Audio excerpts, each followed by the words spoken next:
Well, the rain may be gone, but the cleanup is just starting in Houston and the rest of the Texas coastline. Yeah, some parts of the area saw as much as 50 inches of rain. Imagine just moving to that area from Florida weeks ago. Well, that's the case of a friend of our station, Don Schuler, who now joins us live on the phone from Sugar Land. Don, good morning.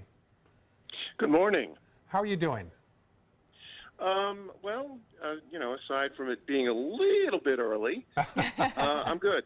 Yeah, time zone difference. It's 5:18 there, so yeah, thanks for being here. So just to back up, so you moved to Sugar Land from Broward County a few weeks ago, right? That's correct. And this is the welcome you've received in the Lone Star State. Yes.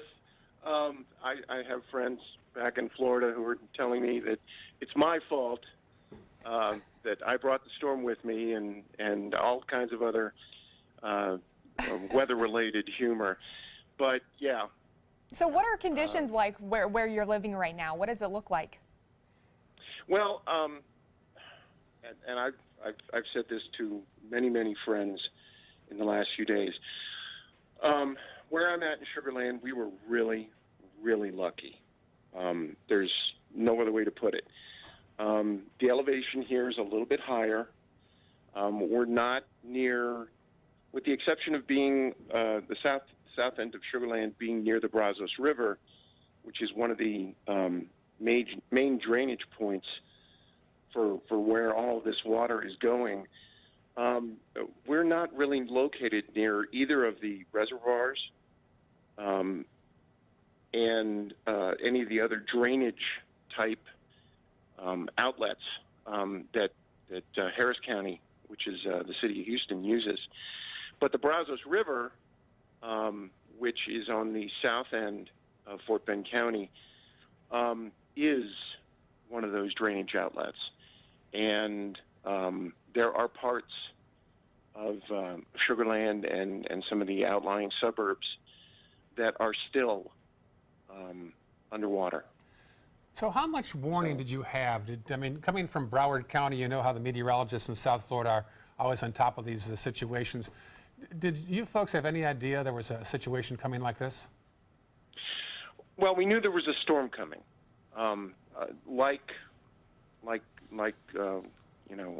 Meteorologists in Florida, folks here take hurricanes very seriously, and they did a really good job of getting people prepared.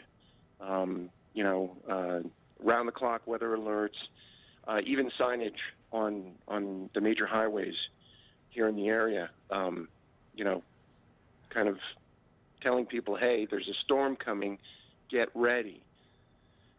So they did a pretty good job.